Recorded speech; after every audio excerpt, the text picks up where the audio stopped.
দেশের অন্যতম দ্রুতগতির ইন্টারনেট সেবাদানকারী প্রতিষ্ঠান অগ্নি সিস্টেমস লিমিটেড শেয়ারবাজারে তালিকাভুক্ত তথ্য প্রযুক্তি খাতের এই কোম্পানি দীর্ঘদিন দেশব্যাপী ইন্টারনেট সেবা দিয়ে আসছে। তারই অংশ হিসেবে রাষ্ট্রায়ত্ত খাতের সোনালী ব্যাংকের সাথে ডেটা কানেক্টিভিটি সেবা প্রদানে চুক্তি করেছে প্রতিষ্ঠানটি।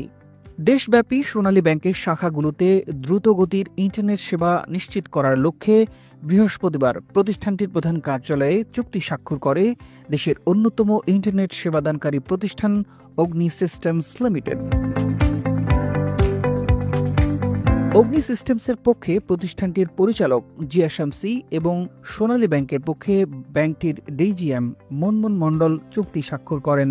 এ সময় অগ্নি সিস্টেমসের ব্যবস্থাপনা পরিচালক মোহাম্মদ আব্দুস সালাম এবং সোনালী ব্যাংকের উপব্যবস্থাপনা পরিচালক শামীম উদ্দিন আহমেদ উপস্থিত ছিলেন। চুক্তি স্বাক্ষর শেষে সোনালী ব্যাংকের উপব্যবস্থাপনা পরিচালক শামীম উদ্দিন আহমেদকে ফুল দিয়ে শুভেচ্ছা জানান অগ্নি সিস্টেমসের ব্যবস্থাপনা পরিচালক। চুক্তির আওতায় অগ্নি সিস্টেমস সোনালী ব্যাংকের দেশব্যাপী প্রায় ৫ শতাধিক শাখায় দ্রুতগতির ডেটা কানেক্টিভিটি সেবা নিশ্চিত করবে। পাশাপাশি চুক্তির আওতায় দুই প্রতিষ্ঠানের উত্তরোত্তর উন্নতি, উদ্ভাবন এবং পরিষেবা প্রদানে কাজ করবে। অনুষ্ঠানে অগ্নি সিস্টেমসের ব্যবস্থাপনা পরিচালক বলেন, আগামী দিনে ইন্টারনেট সেবাকে গ্রাহকদের আরও দোরগোড়ায় নিয়ে যাওয়ার লক্ষ্যে কাজ করছে অগ্নি সিস্টেমস।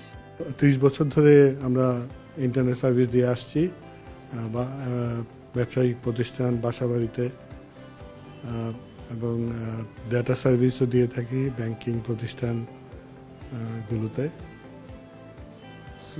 আমাদের প্রায় ১ লাখের মতো গ্রাহক এখন, প্রায় কর্পোরেট আছে, ১,০০০-এর উপরেও কর্পোরেট গ্রাহক আছে। আমরা ক্রমাগতভাবে কাজ করে যাচ্ছি। আমাদের প্রায় ঢাকার বাইরেও আমাদের প্রায় ন্যাশন ওয়াইড সার্ভিস আমাদের আছে। প্রতিটা উপজেলা লেভেলে আমরা সার্ভিস দিব এবং কিছু কিছু জায়গায় অলরেডি আমরা চলে গেছি উপজেলা লেভেলে। সো আমাদের সার্ভিসের পরিধি আস্তে আস্তে বাড়াচ্ছি এবং ভবিষ্যতে আসলে গ্রাহক সংখ্যা আরও বৃদ্ধি পাবে। চুক্তি স্বাক্ষর অনুষ্ঠানে উপস্থিত ছিলেন অগ্নি সিস্টেমসের CFO Sheikh Jamal Uddin, company secretary Moudud Ahmed ACS সহ উভয় প্রতিষ্ঠানের ঊর্ধ্বতন কর্মকর্তারা। দেশ সমাচার, ঢাকা।